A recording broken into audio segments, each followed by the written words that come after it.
Good afternoon, everyone, and welcome to Disability in the Workplace. We have 4 professionals here who have volunteered their time to serve on our panel today. They will be answering commonly asked questions from students surrounding disability as it relates to career development.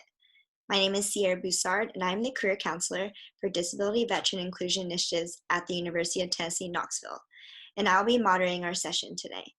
So let's get started. First question, can each of you tell us a little bit about yourself and your current role?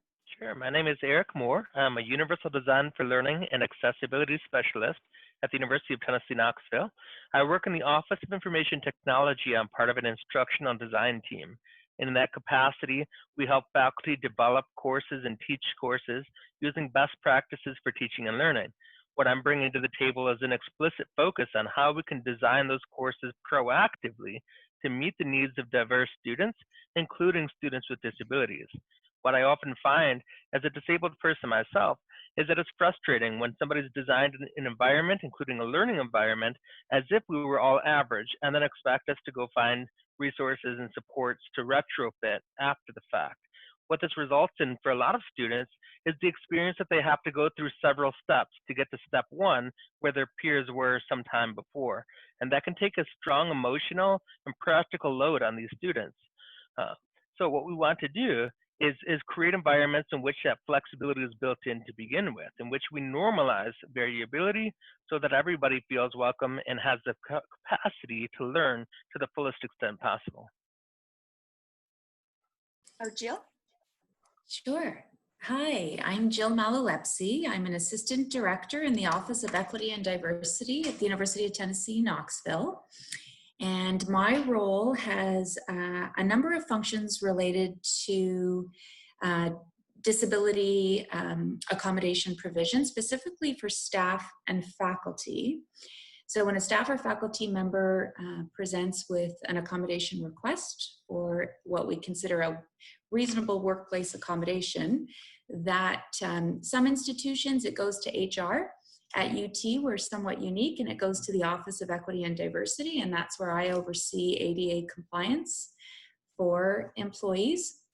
And we work with supervisors, managers, directors, and unit heads to ensure that any staff member or faculty member that's requesting a reasonable accommodation will be accommodated appropriately so that they can meet the essential functions of their role at UT.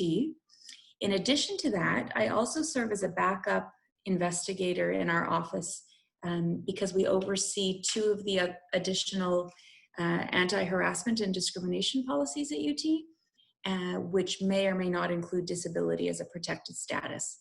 And so often I'm brought into those investigations when someone, and that can include a student. And so I just wanted to reference that, although I'm on the faculty and staff member accommodation provision consultant basis, that with investigations, it does include students who may have at some point in their scholastic career at UT felt that they might have been treated differently because of a protected status, which may include disability. Great. Greg? Hi, I'm Greg Knoll. I'm a corporate recruiter for Caliburn International, a global government contractor. I'm also the applicant tracking system administrator, so my day is spent with a combination of corporate and overseas positions, as well as migrating to a new applicant tracking system and HR database. So I'm involved in a little bit of everything these days. Great, thank you. Gary? Hi, my name is Gary Harmon. I am a teacher with the Knox County School System, or I was. I need to say I've retired now because I am older than dirt. I am retired, and I now run a business called Harmon Speaks, where I have written 2 books. I do speaking engagements, and I do a YouTube channel called Harmon Speaks, where I talk about life as a person with a disability. I was born a result of amniotic band syndrome. I have no right hand, 2 fingers on my left, no feet at all, and my lungs collapsed at birth. So I breathe a little like Darth Vader. And I have considered these things blessings. And when I speak to groups, I explain why I feel that way. Thank you for having me. Great, thanks, Gary. So Gary, for the next question, we'll start with you. Okay. Why are you interested in this specific topic? I'm interested in it because I met this beautiful woman many years ago and I married her and we had children. And I love her, I love my children, and I want them to live in a better world than I saw coming up. I don't believe that there is anything inhuman about being a person with disability. And I grew up in a world where it was considered a secondary status. And I don't want that to continue. I want my children to be proud of me for what I've accomplished and not for what I look like. And I believe they are. I've gotten involved with it not just in this panel discussion, but by speaking to groups around the community and by writing my books. I'm trying to get to the point that we are all human and the exterior part is only detail. I hope that helps. Thank you, Gary. And Greg, you can go next. I'm passionate about this topic because I have both PTSD and a highly functioning form of autism. I spent most of my life believing that I was weak, believing that I just wanted to be like other people. If I could only speak like so-and-so or understand what, so-and-so understands regarding basic social cues, that everything would be okay. I did not see the strength that I had from both PTSD and autism. It took a long time to get there, and it was not an easy journey.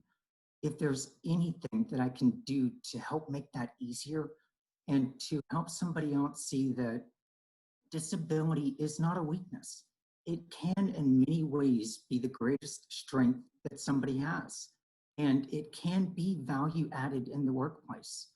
I have a successful career and I live a good life.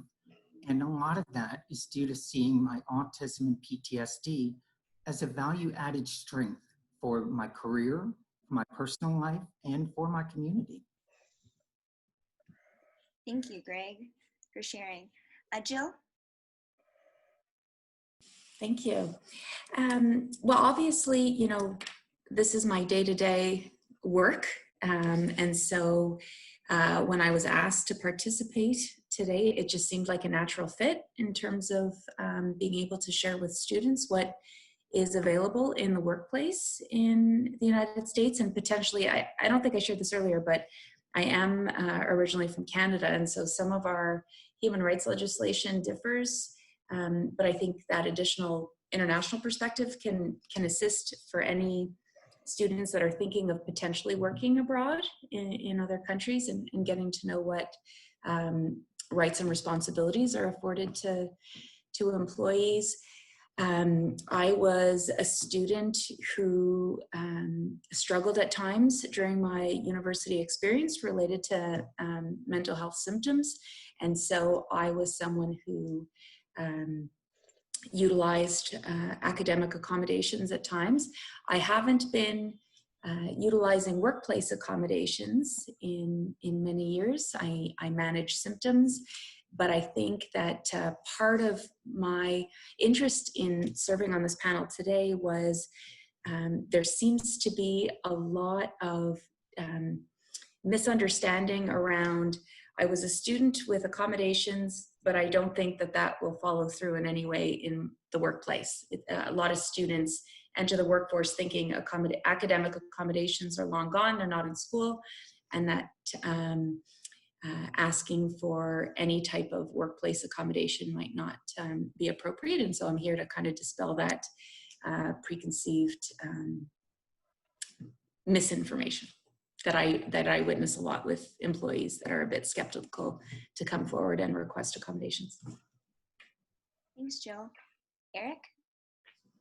For me, it's both personal, professional, and academic. So, I'm deaf myself. I have a cochlear implant now, and so I don't identify as deaf. And part of that is because I was older. I was about 12 or 13 before I started losing my hearing, and so I didn't really grow up with a deaf identity. I don't speak sign language, but I have experienced a lot of the negative aspects of having a disability coming through education, In social life, like Greg, feel like I've been very successful. I have 3 degrees in education. I got to be a teacher for 10 years. I have a wonderful family. I haven't let disabilities slow me down or stop me, but that doesn't mean that it hasn't had negative impact on my life. It doesn't mean that there have not been times in which I would have given it away in a heartbeat, even if I can at the same time in a clear mind see with Greg that it's a really important part of who I am. And it has had important aspects for my development and what I've become interested in, the way I can empathize and support other people. Those are all qualities that I think are stemming from the experiences that I had, both negative and positive. As an educator and a professional educator, I've had the opportunity to learn how to support students with a wide variety of backgrounds and experiences and skills and disabilities. And so my disability is just one sort, but having the chance to work with students with other disabilities has also shown me not only is it possible to have them in the general classroom, but it very frequently significant benefits to other peers to have those students there. They often bring different perspectives. We have different experiences, and just learning to collaborate with people whose ways of collaboration might not be what we're used to can really help everybody, I think.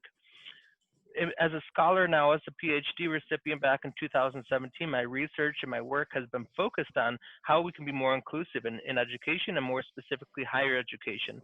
And so I love seeing these opportunities to develop not just the individuals' disabilities ourselves, but systems and organizations, and how we can design these things to move away from the sort of averagitarianism model in which we anticipate that people are going to be very similar and then are surprised when they're not.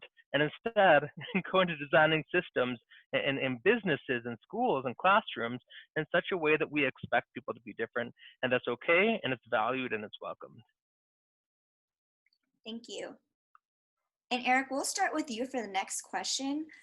What has been your experience as a professional with a disability in the work environment or working with individuals with disabilities? Well, I could speak to both, but it could take a little while. So I'll focus on one aspect of this and working with people with disabilities, because I have a lot of experience with that. I've been a general education teacher. I taught literature, philosophy, drama, and religion, mostly in international schools, but I frequently had students with disabilities in those contexts. And my master's and PhD both were in special education, and I have had opportunities to work, especially with post-secondary students with disabilities. At the University of Tennessee, Knoxville, we have a program called the Future Program, which is for young adults with intellectual and developmental disabilities who want to pursue post-secondary education. And so UT, I'm very proud of, is one of the higher education institutions in the nation that has taken on this initiative of developing programming for that population. And during my PhD, I had the chance to work with these students who would be considered very non-traditional college students. Not very long ago, like within the decade, they simply would have had no post-secondary options to speak of. And so the fact that they can now be Tennessee Vols is something that I think is very encouraging. And what we see from those students, both while they're students at UT and after they graduate, is that these programs really do work. It's very, very helpful for those students to have the chance, along with their non-disabled peers, to attend college, to live in the dorm, to be part of campus life, to attend classes, and to learn and grow and expand their boundaries. And it has led to them to have greater opportunities to go find employment afterward as well. And some of the research that I've done, I've looked at where these students are 3, 4, 5 years after graduating from post-secondary programs like this. And what we're finding is that their employment rates are very high, well above 90%. Whereas on average, if you look at the population of people with intellectual disabilities in this country in general, it's much lower than 30% on average. And so we see that these programs really are giving them the social skills, the academic skills, the personal skills that they need to be successful. And that's something that I like to see, that they're helping us reimagine what's possible, that we were wrong all along, and they're the ones who get to prove us as such. Thank you. Jill? Sure. Oops.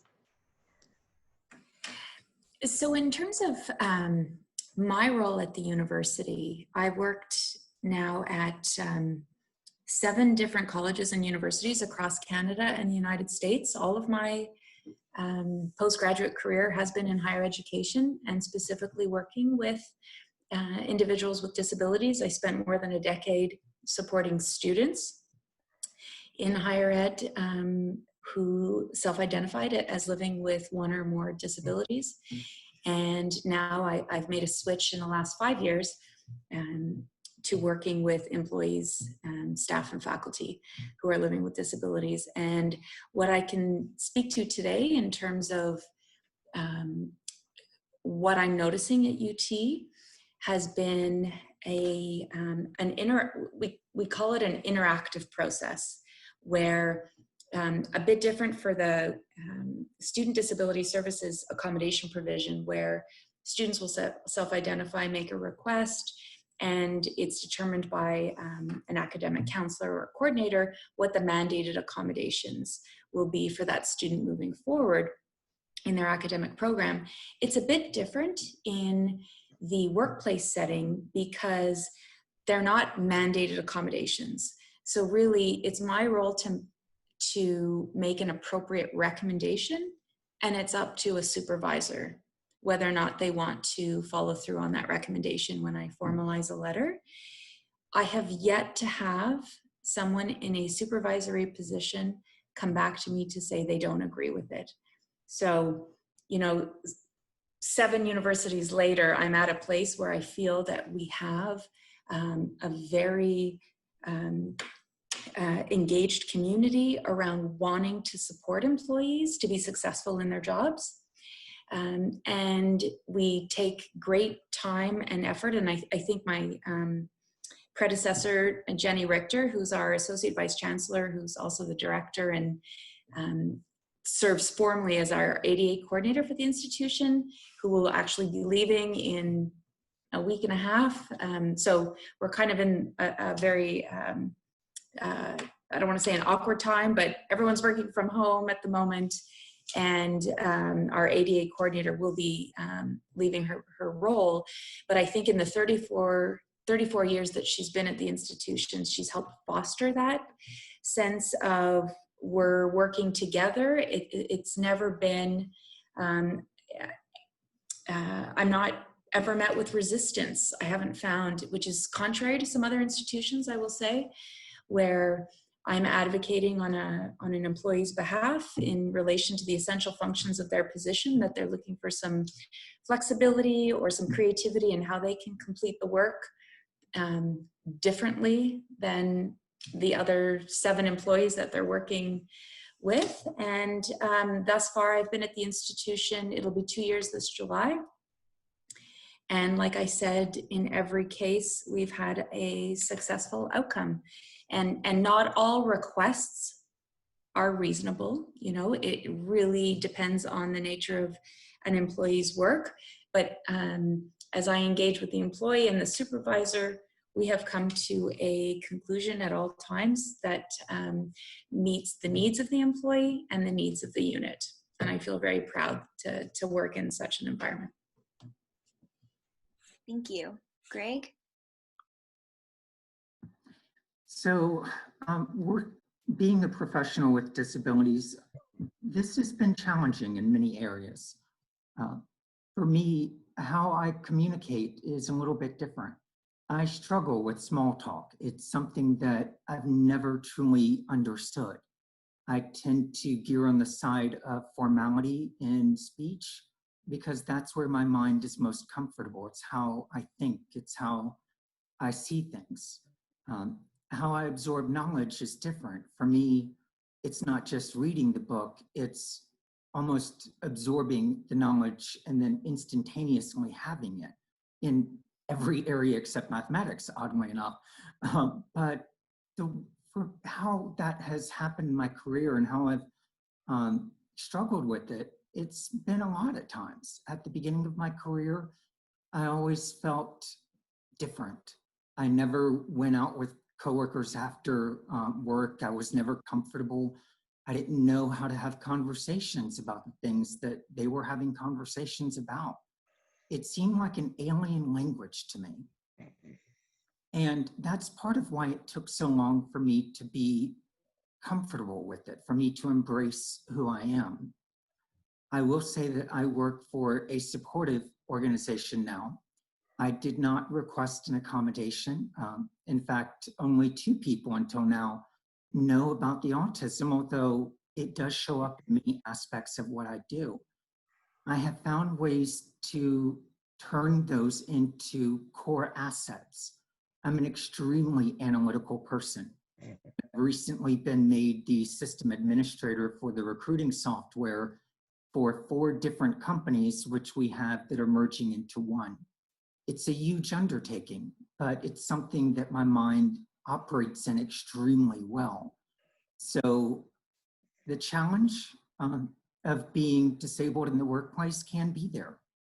It's not always easy, and I don't want it to appear always easy. But the fortitude, the endurance that somebody with disabilities has going into the workplace, at least in my experience, has made me more dedicated, harder working, and has not allowed failure to be an option at work because it wasn't an option in my personal life. I had to succeed. I had to learn how to do basic things. And that has translated into value in what I do. So it has taken a while to get there, but I will say that determination and willing to see how all of this can be a value added can transform someone's professional life. And that does bleed into the personal life. Professional and personal, no matter how much you want to keep them separate, do combine quite often. And having that confidence at work does show up in your personal life, as it has for me. Thank you so much for sharing, Greg. Gary? Yes. First of all, as a teacher, my normal working partners are going to be kids, and kids have always been great to me. I've been very honored to work with teenagers. They can accept differences, I think, quicker than adults do. And when I walk in, every now and then, if it's the first class of the year, sometimes the kids would look a little surprised. But if you look like me, the people in the building know who you are pretty quickly. So they didn't get surprised much. But every now and then they would ask some questions. Normally they were very predictable questions and not rude at all. And if they would ask, I would try to answer them best I could. But normally with the kids, it was never an issue. Uh, with the adults, that's not always true. When I first started, I had parents who would come in a lot and sit in on my classes. I guess they were afraid that the large guy with strange hands were going to eat their children or something. I don't know. But I told them that a classroom in a public school should be very open, and the door was open. They could come in and watch my class anytime they wanted. And after a while, they realized I was going to be teaching every day and that I cared about their kids, and they began to trust me. And after they established the fact that I was going to do my job, I think they got very comfortable with me.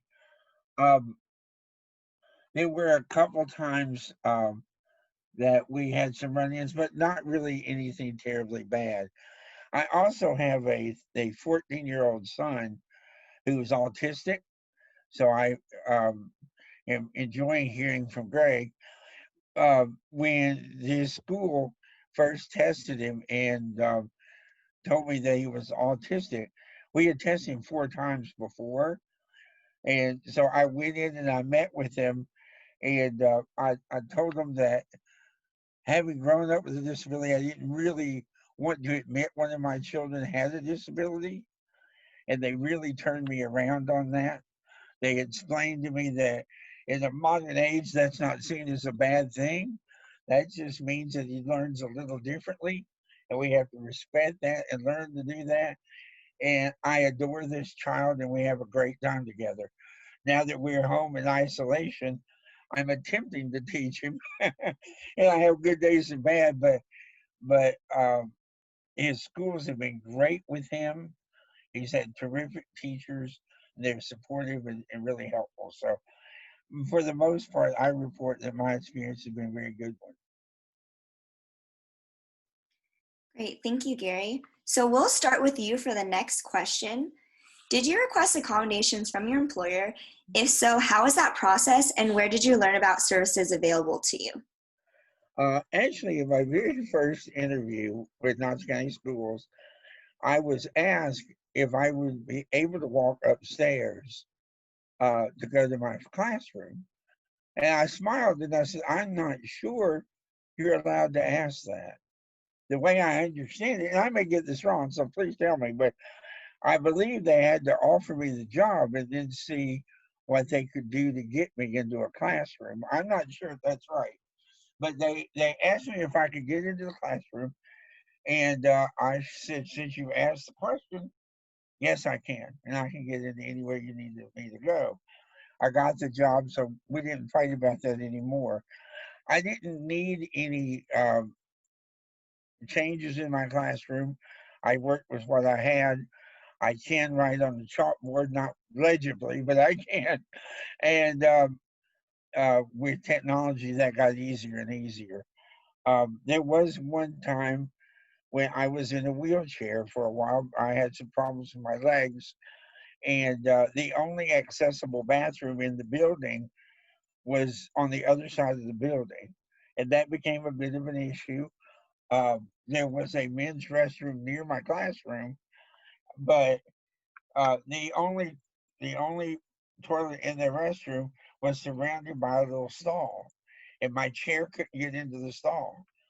So I was going to the bathroom once a day, and I'm an old man. That's not nice.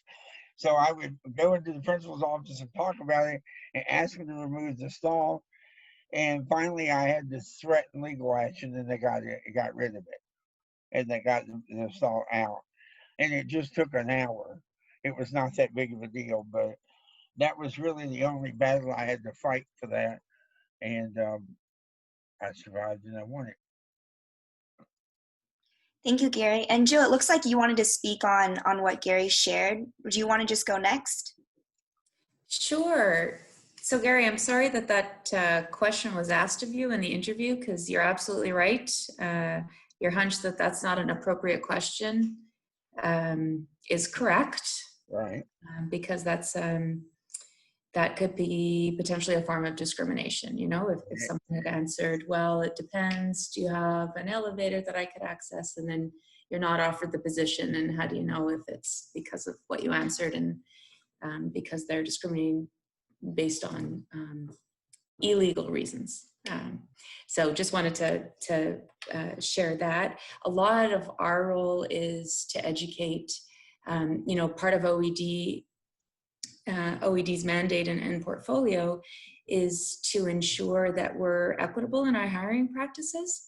I don't do so much of that. Those are two of my other colleagues. I support them as a backup, but we oversee all the searches so that anytime someone is hiring for a new position at the university, that we go through the appropriate steps so that at no point is anyone disqualified based on any protected status, and we follow that through right until the end when someone is about to offer a position to someone, whether it's faculty or staff. So I think I forgot to mention that at the beginning, but that's another huge piece of what our office is engaged in. In my experience, I have not requested workplace accommodations, but my role is to support others who do. And I'd say as much as I am there waiting for employees and to reach out, a big piece is outreach and engagement and education around what's available, what rights and responsibilities are afforded to all members of our community. So every Monday, new employee orientation is required of all new hires. And so OED has a presence every Monday to present to new hires in terms of better understanding. You know, if you're in a supervisory role and an employee self-discloses to you that they're living with a disability, and may make a request for reasonable accommodation, how to refer to our office. We have a lot of very well-intentioned members of the community that have historically felt very comfortable to provide accommodations on an informal basis within the office, and then that person retires or leaves for a different position. Someone else comes in and suddenly, why is this person allowed to work 15 hours remotely and everyone else is expected to come in? And so we really do stress going through the appropriate channels of having requests related to a disability come to OED, because we also keep all of that information confidential. And as we support and educate supervisors, the biggest piece, that I stress during new employee orientation is the fact that many of the protected statuses someone lives with for life, but disability is a category that any of us can enter into at any given day. Because I hear sometimes, well, employee X never self-identified when they applied, they didn't ask for accommodations in the interview process. Now, they've been working with our unit for 3 years. I find it a little odd that they've come to me now. And so that's part of the education as well, in understanding that disabilities are so different, and that we may have 5 employees living with the same diagnosis per se, but depending on the nature of the role, it's going to impact them differently. So we really do focus on the individual, and it's a case-by-case basis, at least at UT. Thank you, Jill and Gary. I think that was a really great example for students to hear. And we will move to Greg. I did not request an accommodation when I applied for my position as a recruiter with Caliburn International, but we do have a process for both applicants and employees to request a reasonable accommodation. All of the companies under Caliburn have the same process, and we have a highly experienced HR team that reviews every single request. Thank you. Eric? I have not currently requested an accommodation. I did when I was a graduate teaching assistant while I was working on my PhD. I was actually implanted in 2016 while I was working on my doctorate. And if you know about cochlear implants, you have about 3 months between the time you're implanted and when the device is turned on. And then you have several more months where you're basically relearning to hear in a new way. And so there was a good chunk of time where I was teaching classes, but I was fully deaf. So that was a very difficult experience, and that was a time in which I most definitely did need accommodations. And it kind of speaks to Jill's point. Up until that time, when I was wearing hearing aids and I could do okay, I didn't have accommodations, and then I needed them, and now I no longer need them. So there was a period there in which the disability manifested in a way that I needed accommodations. And it was a fairly easy process. UT is very good about this. I basically had to document, bring in, evidence that I have a disability and that it's affecting my performance in the workplace. And it was very simple and to the point. And then I was able to receive live transcribers in the classroom. So basically what I would teach my class, and I'm a very interactive teacher. I believe in, bringing my students' voices to the table as part of the teaching experience, the learning experience. And so I didn't want to sacrifice that and just turn into 100% lecture. I didn't think that would be fair. And the school supported me to maintain my teaching style by allowing me to basically, when the students spoke, there would be about a 10-second lag, and then I would see what they said. And I would respond to them. And the students were able to get used to that very quickly as well. And it was a really important part, I think, of their learning as well as mine, to see how this could work, and allowed me to be empowered in that situation. Great, thank you. So for the next question, for Eric, what advice would you give graduating students with disabilities prior to entering the workforce? Well, I would encourage you to do some research for the places that you're considering working for. As Jill has pointed out, there are important laws that govern employment for people with disabilities, but practical experience also shows that those laws are only as good as the people and run them for the most part. There are some companies that really do a fantastic job not only accommodating people with disabilities, valuing them. One good example of this is Microsoft, where they actually have an entire program where for this program, they only hire autistic people because they recognize the strengths that autistic people have that the rest of the population doesn't. That's when you have these organizations that know that people with disabilities have strengths and values that they bring to the table. That's a good kind of organization to work for. There's also places you can look at on Glassdoor and so forth and look for those keywords of disability and just kind of see what people's experience was. So you can bring your gifts and your talents to places that will recognize them better. It's also important for you to be strategic about if and when you want to disclose. Jill has already kind of got the fact that you don't disclose during the interview, during those early processes. If you don't feel comfortable doing it, by all means, wait.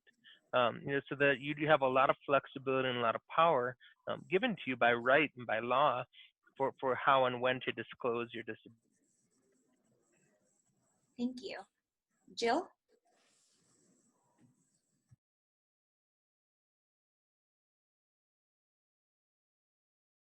You're muted right now, Jill. Oh, so I was unmuted and now I muted myself. Okay. Good thing I wasn't talking during your response there. No, I was saying that I think your response is quite thorough in terms of providing guidance to students who are going to graduate. I think if I can add anything, it would be much like students were a number of years ago when they were looking at, what university do I want to attend? Many would have done some research and potentially even met with SDS offices at the different universities to find out how accommodating schools were. I would encourage the same type of protocol when looking at different areas that you may want to work in. Again, Eric mentioned doing research. There's so much out there. And so if someone has had a negative experience, typically you're able to find that information pretty quickly. But in the same way that applicants to university may reach out to an SDS office, I always encourage employees looking for work to reach out to an ADA coordinator in a specific workplace, because you can have a very informal conversation around what do accommodations look like, what is the process, and get a feel for how interested a company or a corporation or business is in diversifying their workforce. And disability is part of that.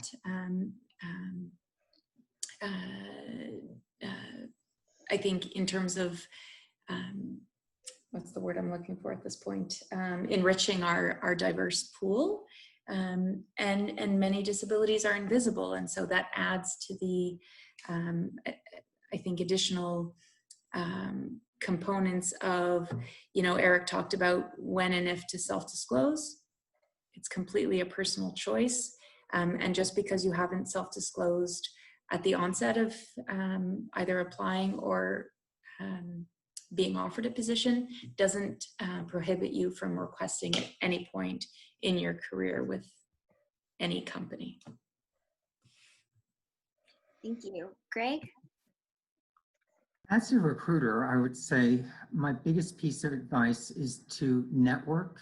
It seems so basic, but LinkedIn is a critical tool to get a job.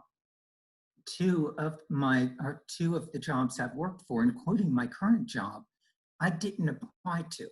I went on LinkedIn, I contacted a recruiter at the organization. I talked to him to find out if I'd want to work for them, and then I was invited to apply.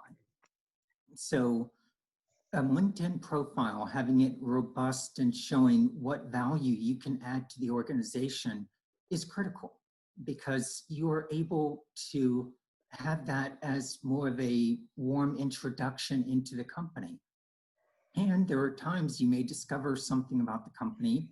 Maybe the interaction you're having with the person isn't really to your liking. So instead of going through the application process, you can choose to walk away. Additionally, I would say on the practical side, for me, I chose not to disclose. It's something that I've mentioned afterward, but I felt like, excuse me, I felt like my disability didn't define who I am. I'm not autistic, then Greg. I'm not PTSD, and then Greg. I am a whole person with many, many different parts. So I wanted to be seen as a whole person with many different parts. I didn't want a label stuck on me. Labels aren't bad. In many ways, they are very helpful. They can provide accommodation and resources that might be needed. But I wanted to be taken as who I am, and that has worked out well for me. I've also known of people who went the other direction, and that too has worked out well. So as Jill and Eric both said, it is a personal choice, but it's one that can evolve over the career lifetime of the individual.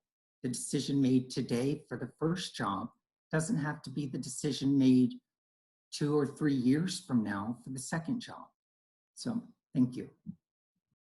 Thank you, Greg. Gary? Well, I had the good fortune of being a student at the University of Tennessee, Knoxville, where I learned a lot. And I would urge students to really test themselves while they're in the warm confines of a loving university and see who they are and what they have to offer.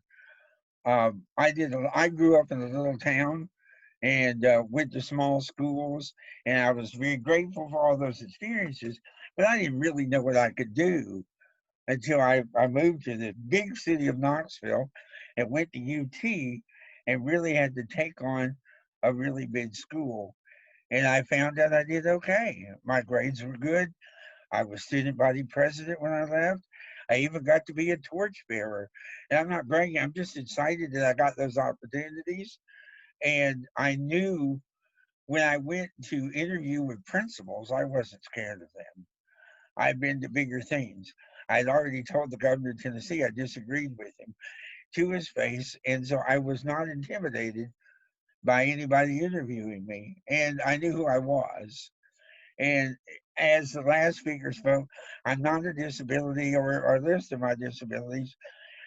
I am who I am. And I know that because I learned that before I entered the workforce. And I didn't have to figure it afterward. And the other thing I would recommend is one of the things I am good at is finding good mentors. And I would urge them to find mentors in their work environment, in their private life, wherever they need them, and call on them and talk to them. You don't have to do this alone. Do this with those who've been there and know the way. Great, thank you, Gary. And we'll go to you for the next question. What do you know now that you wish you knew while you were in school? That's a good question. I haven't learned a thing. I would like to have known a little bit more about the law. I didn't know Jill, so I didn't have her to call on. I would have liked when I interviewed to know, because I did challenge him, but I didn't know if I would have a job after I challenged him. And of course, he kind of had to hire me after what he said. And so it wound up working out for me, but it might not have. And I would have liked to know a little bit more about what my rights are before I went into that environment. So that would have helped. Thank you. Greg? For me, it's self-confidence. I wish that I had known that it was okay to be me, that it was okay to be someone with disabilities, and that that could add value. If I had it all to do again, that would be my focus, is seeing the value in who I am, seeing the value in how I think and how I absorb knowledge, and how that can benefit the organization I work for, as well as other areas of my life. Self-confidence is something that is often learned the painful way. It's often something you get through challenges and overcoming those challenges. I'm grateful that I have that now and that I've overcome many challenges in order to get it. But there are other ways to get that. There are other ways to get that self-confidence. And part of that is take an inventory of how your disability can add value. You know, what about it? Is it endurance? Is it failure not being an option? I can tell you, I recruit a large number of people on a week-to-week basis, and failure not being an option is the #1 aspect of what I do for a living. And that is something I did not learn at work. I learned it at home. I learned it being me. And it is a core aspect of what I do, and it's a #1 requirement to be successful at what I do. So taking an inventory and finding what are those things that can translate into a professional life, and how can they add value? Companies do look for what you'd call soft skills that are anything but soft. And knowing what those are and knowing how to speak to them can make a big difference, especially in a job interview. Thank you. Jill? Those were both fantastic answers. In my experience, to speak to both Gary and Greg's responses, that self-confidence piece is so critical, and it takes time, and you need to kind of nurture that sense of self, and you need positive experiences to obviously grow in that area.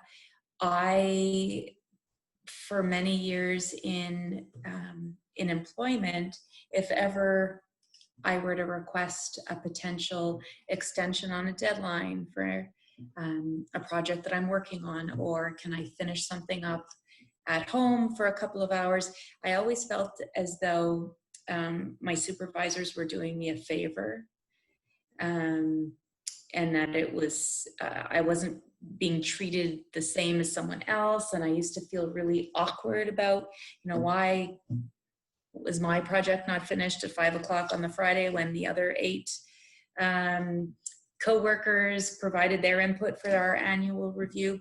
But it took time to realize I'm a really valued employee where I've worked, and what I put out is quality work. And so it wasn't that they were doing me a favor, they were actually accommodating my request. And so I had internalized that for many years as I'm less than, and mine isn't up to par because it's submitted late.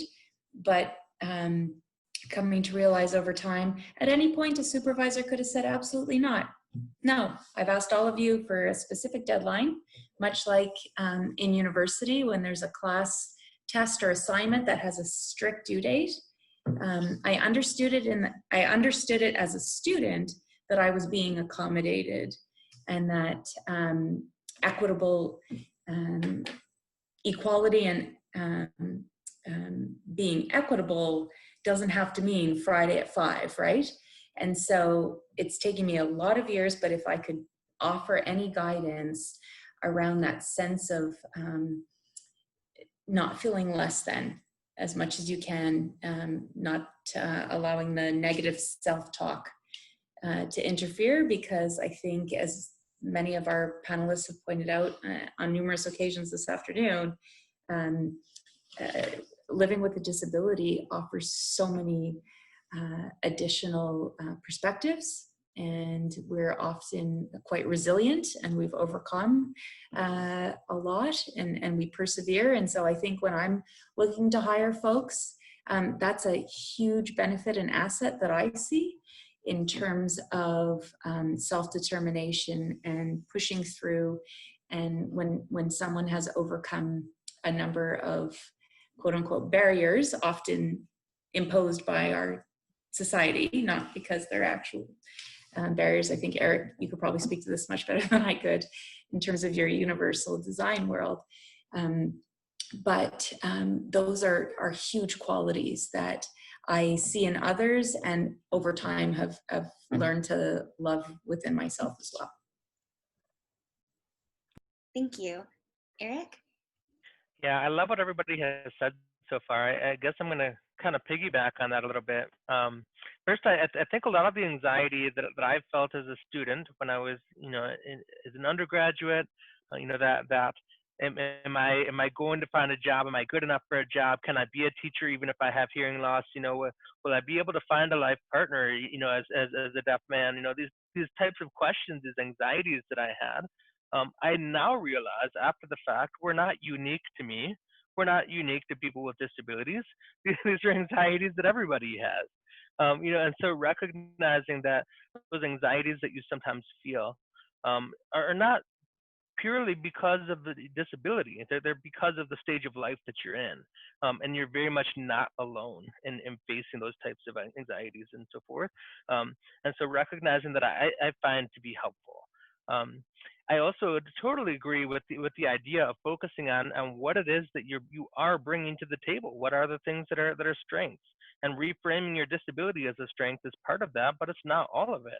So Greg talked about soft skills. Sometimes these are called professional skills or 21st century skills. Things like leadership, collaboration, empathy, critical thinking. These things are really powerful. And as we've said a few times, and I want to reiterate again, those are things that I think that we develop in spades going through a world that isn't originally designed for people with disabilities. The fact that we have to learn to self-advocate, the fact that we have to learn sometimes ways to adapt circumstances for ourselves, that gives us the very skills that people need and are fighting for in the 21st century. But it's no longer that we, the value for being able to do things, code or weld or whatever, is those are valuable, but they're going down because AI technologies are taking over that. What AI can't do is collaborate, is lead, is problem solve. Those skills we get to develop. And so focus on that and focus on how your disability has enabled you to do that. And then if you're in a position where you're applying for a job or something and you choose to disclose in such a way that advocates for disability, that talks about how because I grew up in these circumstances, because I had to learn in this way, these are things that I'm going to be able to do for your company. It's how I'm going to be able to think differently than other people have. It's how I'm going to be able to support others who are different in the company and bring these assets to the table. Yeah, I think that's Great, thank you, Eric. And so for the next question, we'll start with you. So what steps can the University of Tennessee take to better educate students about this topic? Well, to me, the goal is to develop not just for students with disabilities, but all of our students. I think an integral part of a good education is that we learn to be experts at learning itself. So when we give our students the opportunity to reflect what's going well, what's not going well, what do you need to do next time to improve, and giving all of our students the capacity to reflect and to use metacognition, I think that's powerful. And a second aspect to that, I think, is that we really need to listen to our students. So often we have professionals coming in and saying, this is what students need, this is what people with this type of disability or from this type of background need. And I think we do much better when we ask them, what do you need? What's going well for you and what's not, and how can we serve you better? And that conversation might change person to person and year to year, and allowing ourselves to be nimble enough to listen and respond to student needs on an ongoing basis, I think is the best foundational way to keep moving forward. Thank you. Jill? I think Eric pretty much shared some of, if not all, the ideas I would have had. The only other piece would be opportunities like the one that you facilitated today, where you have people that can speak to their own personal experience, their professional experience. We've talked a lot today about reaching out to find mentorship, but that's not always available and not always visible.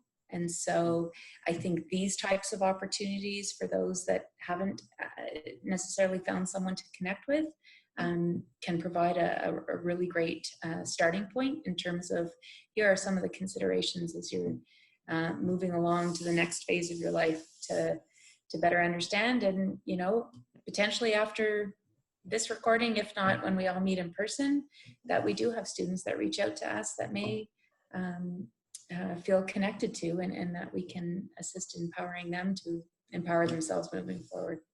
Thank you, Jill. Greg? On the outside looking in, and not working for UT on this one, I believe UT is doing a great job at this. This panel is evidence to how serious you're taking it and how far outside the box that you're willing to go to help address the issue and help provide students with some way to get that knowledge, to not have to learn it the hard way. So I'd like to take a moment to applaud UT for doing something like this and for doing it virtual right now so that this graduating class has the benefit of the knowledge that we've been discussing today. Thank you. Gary? I also want to thank the University of Tennessee. I think this is a great opportunity, and I hope we've said something that the students can use. I was invited by a class several years ago at UT to come in and speak about some of my experiences. And I found that a very rewarding thing to do. I enjoyed talking with the class. We had a lively discussion. And it seems to me that if UT has old fossils like me sitting around who are retired and available, I would love to be called in for a class or to just answer questions and share some of my experiences. Fortunately, the world is changing a lot and for the better in some cases. And I think for people with disabilities, it's getting better. And it would, I think, benefit us all to see a little bit of a historic perspective of what it was like in the past and what we don't want to go back to. And so I would invite UT to call on people like me and let me help with that. Great, thank you, Gary. And for the final question, we'll start with you. So for the final question, is there anything else you would like to share with students about this topic? I have, as I've mentioned, been an advocate for several years, and I would just say that self-confidence is the most important thing you can carry out into the workplace. Whatever your difference may be, whatever your perceived disability may be, it's only a detail. You're a wonderful human being. Get out into the world and share you and do your world. I've had a very happy life, and I'm very grateful for it. And I'm not through, of course, but I don't want to sound like it's the closing curtain, but it does feel that way a little bit right now. We're all sitting at home, but I've been very grateful for what I have, and I think if you want to do that, then you've got to go in and embrace it all and do your best. So know how wonderful you are and go out and enjoy your life. Thank you, Gary. And we'll move to Greg. I've never met a strong person that walked an easy path. And by getting to this point, the point where many of you are who are watching this, you've developed a degree of strength that isn't common, that has taken overcoming a lot of challenges. There is an enormous amount of value in that strength. And sometimes it's important to reflect on it, not to morbidly look back on all of the tough times, but to look back on it and see how it helped mold you into the person you are now. And then develop a vision of who you want to be and stick to that vision. That has meant more to me than anything. I had a vision of who I wanted to be in all areas of my life. Something as simple as personal and professional integrity was part of that vision. I work hard to maintain that. And I still have a vision of who I want to be. You can change those and modify them at any time. But it can help on the days when it can be tough to know that you're headed toward a vision and not to give up. There are easier days in this process, especially in job searching. Sometimes it can be easy and sometimes it may not be easy, but have vision and stick to it. And you will find that you're able to make a difference in a unique way that is all you, and that's all of you, not just one part of you. Thank you, Greg. Jill? Hard to follow those two responses. If I could add anything, I suppose it would be that, and again, I don't think I'm saying anything new here, but for students who are about to graduate living with disabilities, all of the angst and anxiety and apprehension about the job search process is no different from any of your non-disabled peers. If anything, the disability category, again, you know, I love to stress that it's just one more difference, and that's what, you know, in terms of our being human, we're different in millions of ways, but that we don't look at it as a deficit, that it's just another difference that makes us even more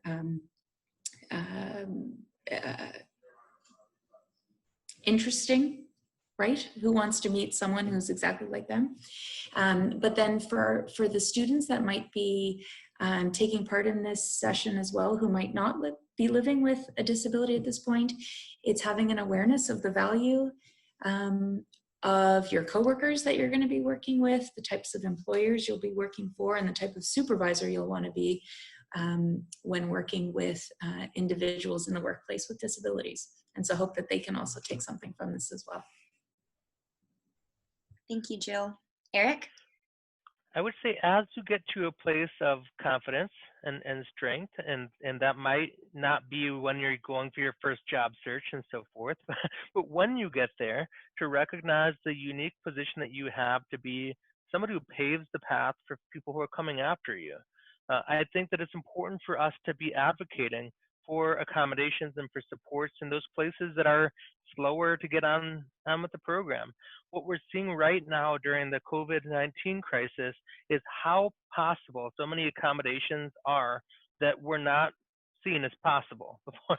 You know, oftentimes we talk about how necessity is the mother of invention, and that's really what we're seeing right now. I would point back to this and events like it, and showing how, you know, you're saying that people can't really commute, they can't work from home, but the whole world did it, and we survived. We moved forward. You know, this is where I'm going to be at my best. And when you do that, if you take it from a position of strength, if you take the responsibility to advocate for that for yourself, it makes it so much easier for the next person behind you who's applying for that company and who discloses in the interview, I'm going to need to work from home some days because of anxiety or whatever. And oh yeah, we have people who do that and it's fine. That's what we're going for. We're trying to be the harbingers of change, to make a world in which being disabled is just part of the human tapestry. And of course it is, but the world is slow to get on board, and it's up to us to be the ones who are constantly pushing back on that and showing that we do belong and that things are better because we're here. Great, thank you, Eric. So that concludes our session. Thank you all so much for volunteering your time to serve on the Disability in the Workplace panel today and for supporting individuals with disabilities.